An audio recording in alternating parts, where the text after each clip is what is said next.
ককাইদেৱে কৈছে সুশান্ত বৰগোহাঁই আমাক উপিঙে কৰিব আৰু আমি ঘৰত সোমাই মনে মনে বহি থাকিম, এইটো নহ'ব।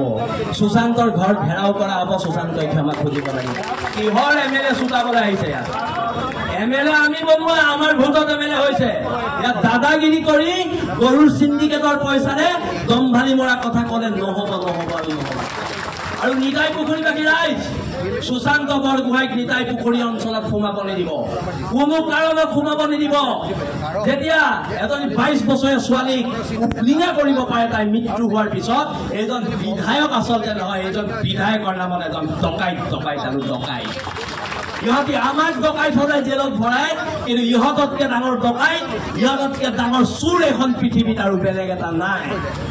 সেইকাৰণে প্ৰতিবাদ হ'ব। প্ৰতিবাদ প্ৰয়োজনত সুশান্তৰ ঘৰ ঘেৰাও কৰি হ'ব। আৰু সুশান্ত বৰগোহাঁই ঘৰ ঘেৰাও কৰাটো ইতিমধ্যে আমি সকলো সংগঠনে, সকলো ৰাইজে ইয়াত এইটো আমি এটা ডিচিশ্যন লৈছো। কোনো কাৰণত সুশান্ত বৰগোহাঁইক ক্ষমা কৰা নহ'ব।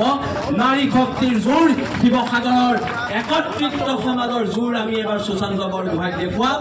আৰু লগতে চৰকাৰক সকীয়াই দিছো, অসম চৰকাৰক, সুশান্ত বৰগোহাঁই যোনদিনা ঘৰ ঘেৰাও কৰিম, তোমালোকে আমাক কেনেকে ৰখাই দেখুওৱা সেইটো চাই ল'ম।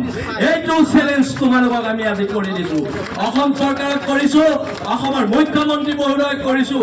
আৰু কিয় DGP মহোদয়ে এতিয়ালৈকে নীলকমল বৰুৱা, পূৰ্ণকান্ত দেউৰীক অপসাৰণ কৰিব নোৱাৰিলে, নিলম্বন কৰিব নোৱাৰিলে, তাক লৈ আমাৰ প্ৰশ্ন আছে।